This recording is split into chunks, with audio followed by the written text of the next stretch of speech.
ကျမ်းမာတော်မူကြပါစားခင်ဗျာဒီကနေ့ဒီဇင်ဘာလ26ရက်နေ့မနေ့အတွက်နောက်ဆုံးရသတင်းတွေကိုတင်ဆက်ပေးတော့မှာပဲဖြစ်ပါတယ်ကျွန်တော်ကတော့ဆက်ဝေးရနိုင်ပါ Music Zone KTV မြေနေရာကိုအစိုးရပိုင်ဖြစ်နေပြန်သိမ်းလိုက်ပြီးဆိုတဲ့သတင်းပါဝင်ပါမယ်နောက်နိုင်ငံတကာသတင်းတွေဘက်မှာဆိုရင်တော့ရုရှားက Sputnik V ကိုဗစ်ကာကွယ်ဆေးတွေအာဂျင်တီးနားကိုရောက်ပြီးဆိုတဲ့သတင်းနဲ့ထိုင်းက Santa Claus စင်ကြီးတွေကကလေးတွေကို Christmas လက်ဆောင်ပေးကြတဲ့သတင်းတွေပါဝင်မှာပဲဖြစ်ပါတယ်ခင်ဗျာလူမှုအကျိုးပြုလုပ်ငန်းလုပ်ကင်ဖို့ဆိုပြီးပြည်ထောင်စုကြံ့ခိုင်ရေးနဲ့ဖွံ့ဖြိုးရေးအသင်းကိုချထားပေးတဲ့လက်ရှိ Music Zone KTV မြေနေရာကိုစီးပွားရေးဆောင်ရွက်တာကြောင့်ဆောက်လုပ်ရေးဝန်ကြီးဌာနကအစိုးရပိုင်ဖြစ်နေပြန်လည်သိမ်းယူခဲ့ပါပြီကိုစိုးတော်ရဲ့သတင်းပေးပို့မှုကိုရှုစားရအောင်ပါခင်ဗျာ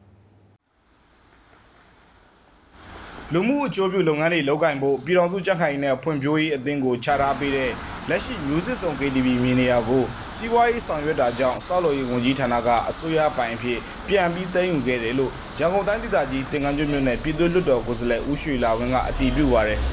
အဲ့မြေနေရာကိုဗိုလ်ချုပ်မူကြီးတန်းရွှေလက်ထက်1996ခုနှစ်တည်းကပြည်ခံမျိုးပါတီဖြစ်လာမဲ့ပြည်ထောင်စုကြံ့ခိုင်ရေးနဲ့ဖွံ့ဖြိုးရေးအသင်းကိုပရိုက်တာလုပ်ငန်းတွေနဲ့လူမှုအကျိုးပြုလုပ်ငန်းတွေလုပ်ကိုင်ဖို့ဆောက်လုပ်ရေးဝန်ကြီးဌာနလာအိုရှိအိုးအိမ်ဌာနက3နှစ်ယာယီငှားရမ်းခဲ့တာလို့သိရပါတယ်ဒီကလည်းပဲအဲ့ဒီအကျိုးပြုလုပ်မဲ့လုပ်ငန်းလုပ်မဲ့အစား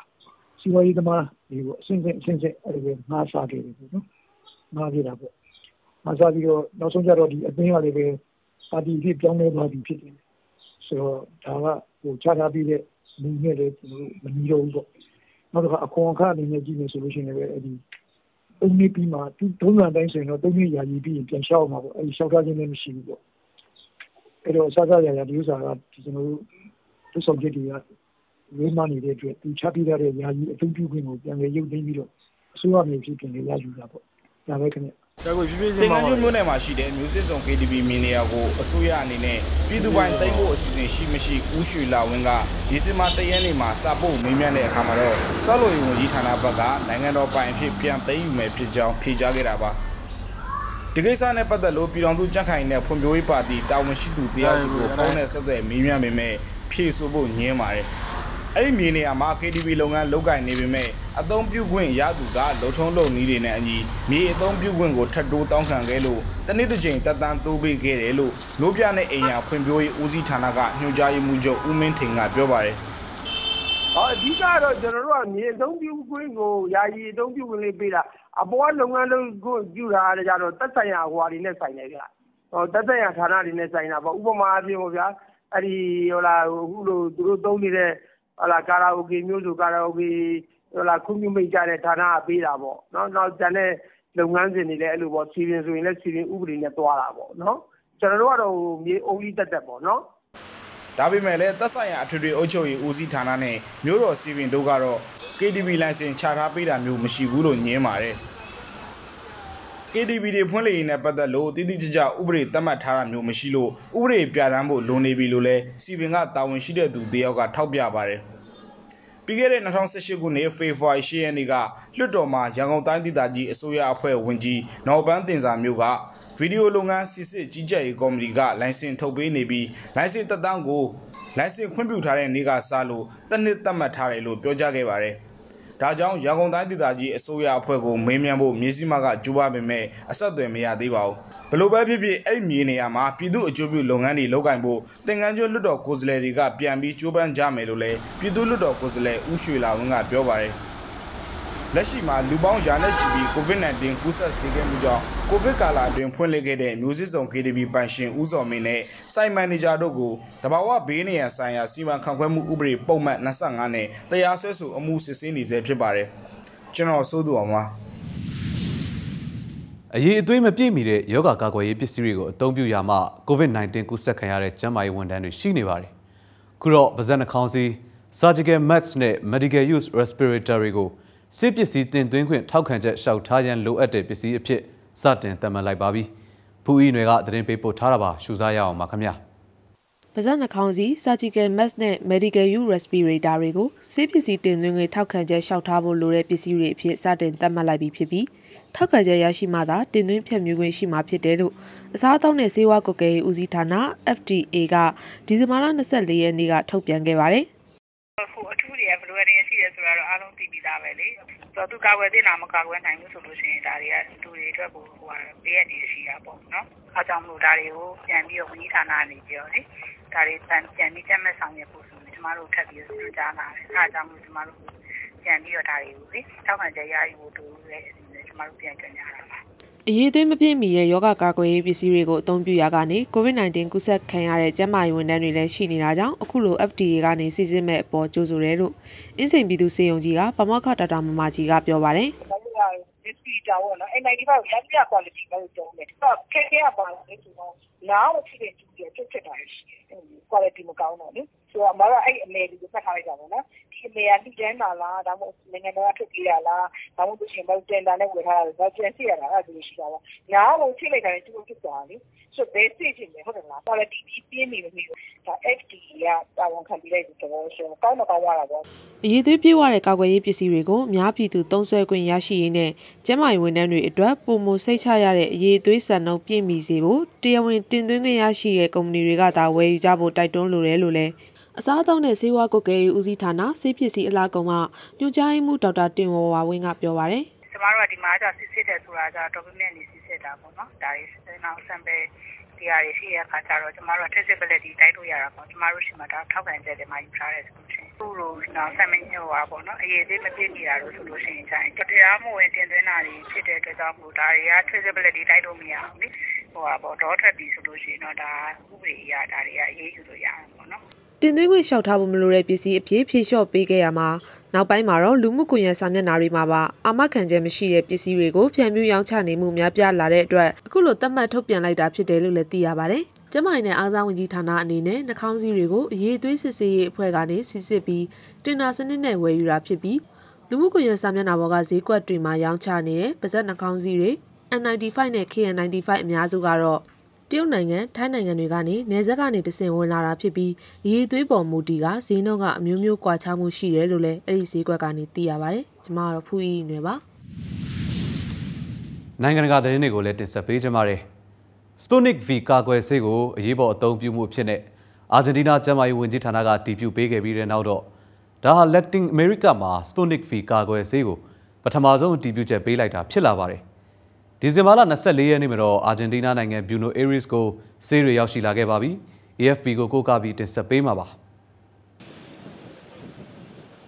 ရုရှားရဲ့ Sputnik 5 COVID-19 ကာကွယ်ဆေးပမာဏ3သိန်းဟာပထမဆုံးအသုတ်အနေနဲ့ဒီဇင်ဘာလ24ရက်ကအာဂျင်တီးနားနိုင်ငံBuenos Airesကိုရောက်ရှိလာခဲ့ပါတယ်။အာဂျင်တီးနားကစင်းလုံးငားတဲ့လေယာဉ်တစ်စင်းကအဆိုပါကာကွယ်ဆေးတွေကိုတင်ဆောင်ပြီးရုရှားကနေအာဂျင်တီးနားကိုရောက်လာခဲ့တာပါ။အဲ့ဒီအတွက်ကြောင့်အာဂျင်တီးနားမှာကာကွယ်ဆေးထိုးနှံမှုကမ်ပိန်းကိုမကြာမီမှာစတင်သွားနိုင်တော့မှာပါ။ Sputnik 5ကာကွယ်ဆေးကိုအရေးပေါ်အသုံးပြုမှုဖြင့်အာဂျင်တီးနားကျန်းမာရေးဝန်ကြီးဌာနကအတည်ပြုပေးခဲ့ပြီးဒါဟာ Latin America မှာ Sputnik 5ကာကွယ်ဆေးကိုပထမဆုံးအတည်ပြုချက်ပေးလိုက်တာဖြစ်ပါတယ်။ကုဆက်ယောဂကာကွယ်မှုနဲ့အမှုဇီဝဗေဒဆိုင်ရာ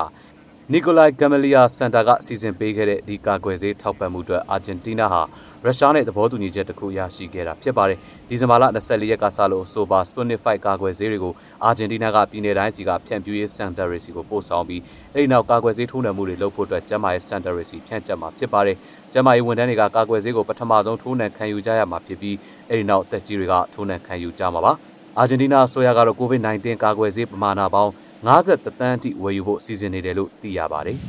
။နောက်ထပ်သတင်းတစ်ပုဒ်ကိုလည်းကြည့်အောင်ပါ။ပြည်သူ15တန်းစာအတွက်ကိုဗစ်ရောဂါကာကွယ်ဆေးဝယ်ယူဖို့မြန်မာနိုင်ငံကအဖွဲ့တစ်ဖွဲ့ကတော့အိန္ဒိယနိုင်ငံမှာရောက်ရှိနေပြီး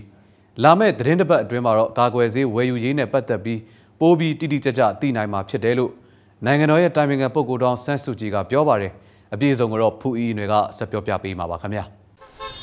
ပြည်သူ15တန်းစာအတွက်ကိုဗစ်ရောဂါကာကွယ်ဆေးဝယ်ယူဖို့မြန်မာနိုင်ငံကအဖွဲ့တစ်ဖွဲ့ဟာအိန္ဒိယနိုင်ငံမှာရောက်ရှိနေပြီးလာမယ့်သတင်းတစ်ပတ်အတွင်းကာကွယ်ဆေးဝယ်ယူရေးနဲ့ပတ်သက်ပြီးပုံမတိတိကျကျသိနိုင်မှာဖြစ်တယ်လို့နိုင်ငံတော်တိုင်ပင်ခံပုဂ္ဂိုလ်ဒေါ်အောင်ဆန်းစုကြည်ကပြောပါတယ်။ကျမတို့အနေနဲ့အခုဆိုလို့ရှိရင်အဓိကဥတည်နေတာကတော့ကာကွယ်ဆေးပေါ့နော်ကာကွယ်ဆေးကိုလူ15သန်းအတွက်ဝယ်ယူဖို့အတွက်အခုကျမတို့အဖွဲ့တစ်ခုကအိန္ဒိယနိုင်ငံမှာရောက်နေပါတယ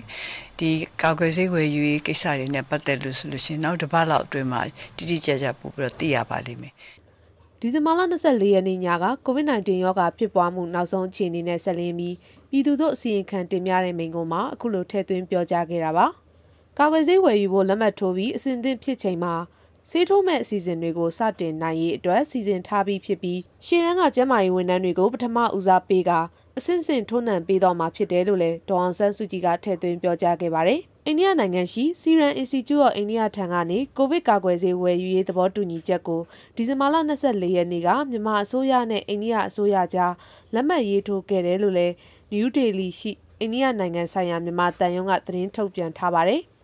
Serum Institute of India ဟာအိန္ဒိယနိုင်ငံပူနေမြို့အခြေဆိုင်ကိုခန္ဓာခုခံအားဆိုင်ရာဇီဝဗေဒဆေးဝါးတွေထုတ်လုပ်တဲ့စက်ရုံတစ်ခုလည်းဖြစ်ပါတယ်။ကာကွယ်ဆေးရောက်ရှိဖို့ဟာလပိုင်းနဲ့ချီကြာမြင့်နိုင်သလိုရောက်ရှိပြီးနောက်ပိုင်းတနိုင်ငံလုံးကိုထိုးနှံပြီးစီးနိုင်ရေးကလည်းကာလကြာမြင့်အောင်မှာဖြစ်တာကြောင့်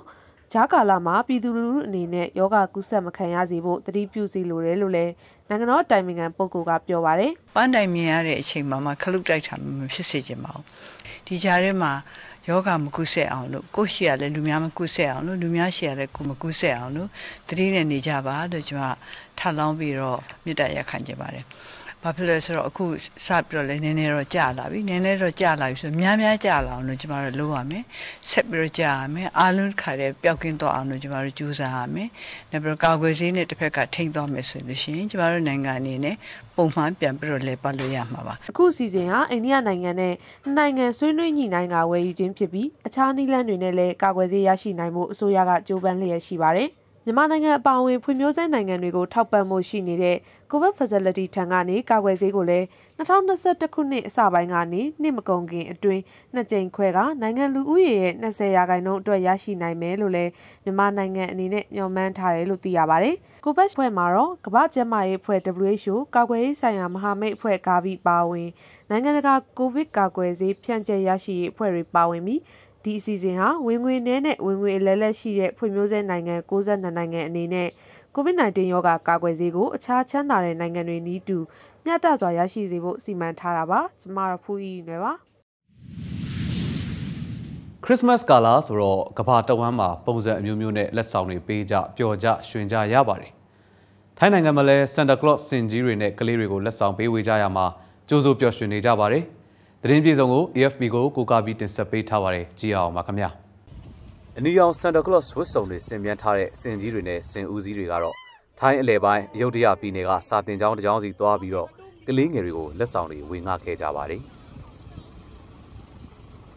အခုလို Santa Claus စင်ကြီးတွေနဲ့လက်ဆောင်လာဝေတာကိုထိုင်းနိုင်ငံအတွင်း COVID-19 ကူးစက်ဖြစ်ပွားမှုတားမြစ်နိုင်ရေးအတွက်နှာခေါင်းစည်းတွေတပ်ဆင်ထားတဲ့ကလေးငယ်အုပ်စုတွေကကြိုးစိုးခဲ့ကြပါတယ်အယုဒ္ဓယပြည်နယ်ကစင်စခန်းတွေကစင်ကြီးတွေနဲ့ကလေးတွေကိုခရစ်စမတ်လက်ဆောင်ပေးဝေတာကနှစ်စဉ်ပြုလုပ်တဲ့ပွဲတော်တစ်ရက်ဖြစ်ပြီးထိုင်းနိုင်ငံမှာဆိုရင်တော်တော်များများကကောင်းမွန်တဲ့ခရစ်စမတ်အမှုကျင့်တစ်ရက်ဖြစ်လဲလက်ခံထားကြပါတယ်။ဒါပေမဲ့တော်ရိုင်းတိရစ္ဆာန်ခွင့်ရေးလှုပ်ရှားသူတွေကတော့ဒီအမှုကျင့်ကိုနှစ်အတော်ကြာဆန့်ကျင်နေခဲ့တာပါ။ကလေးငယ်တွေကိုစင်တွေနဲ့လက်ဆောင်ပေးခိုင်းတာဟာစင်တွေအတွက်အလွန်ပဲစိတ်ဖိစီးမှုဖြစ်စေသလိုကလေးငယ်တွေအတွက်လည်းစင်တွေကိုတော်ရိုင်းတိရစ္ဆာန်ဆိုတာမျိုးထက်ဖျော်ဖြေရေးတိရစ္ဆာန်တွေလို့ထင်မြင်သွားစေလိမ့်မယ်လို့တော်ရိုင်းတိရစ္ဆာန်ဆရာဝန်နဲ့ကမ္ဘာတိရစ္ဆာန်ကာကွယ်ရေးစောင့်ရှောက်ရေးအဖွဲ့အကြံပေးဖြစ်တဲ့ဂျန်ရှမတ်ဘာဘတ်ကပြောပါတယ်တခုရှိတာက Santa Claus ပုံစံစေးချယ်ဆင်မြန်းထားတဲ့အန်ဒီရှိစင်တွေဟာကလေးငယ်တွေရဲ့အမြင်မှာအထင်မှားအမြင်မှာယူဆသွားစေရဖြစ်သွားစေမှာပါစင်တွေရဲ့တဘာဝအမူအကျင့်ဘလို့ရှိတယ်ဆိုတာကိုမမြင်တော့ပဲကလေးငယ်တွေဟာအဲ့ဒီစင်ကြီးတွေကိုဖျော်ဖြေသမားတွေလူရှင်တော်တွေလိုထင်ကုန်ကြလိမ့်မယ်ကလေးငယ်တွေအုံနာကိုခံရတဲ့စင်ကောင်ကတော့စိတ်ဖိစီးမှုဖြစ်နိုင်ကြောင်းဂျန်ရှဘတ်ဘာဘတ်ကဆက်ပြောပါတယ်အစိုးရအကြောင်းတစ်ကြောင်းမှာကလေးငယ်တွေရဲ့ဝိုင်းအုံတော်ကိုခံရတဲ့စင်တကောင်အတွက်အတော်လေးကိုစိတ်ပီစီမှုဖြစ်စေတယ်လို့ထင်ပါတယ်။စင်ဦးစီးတွေကမထိန်ချုပ်နိုင်တာမျိုးလည်းဖြစ်နိုင်ပါတယ်။ဒါပေမဲ့အတိတ်ကမတော်တဆမှုတွေကြောင့်ကျွန်တော်တို့သိထားရတာကတော့စင်တကောင်ကိုအမြဲတမ်းထိန်ချုပ်မထားနိုင်ဘူးဆိုတာပါပဲ။မြစည်းမ TV ရဲ့နောက်ဆုံးရသတင်းတွေကိုတင်ဆက်ပေးခဲ့တာပါ။ဆက်လက်ပြီးမြစည်းမ TV ရဲ့အစီအစဉ်တွေကိုကြည့်ရှုကြပါအောင်လို့ပြောကြားရင်းနဲ့သတင်းအားပေးကြတဲ့မိဘပြည်သူများအားလုံးစိတ်ချမ်းသာခြင်းကိုယ်ကျန်းမာခြင်းနဲ့ပြည့်စုံပြီးတော့COVID-19 ကမ္ဘာ့ကပ်ရောဂါဘေးကနေကင်းဝေးနိုင်ကြပါစေလို့ဆုမွန်ကောင်းတောင်းပေးလိုက်ပါတယ်ခင်ဗျာကျွန်တော်ကတော့ဆက်ဝေရန်နိုင်ပါ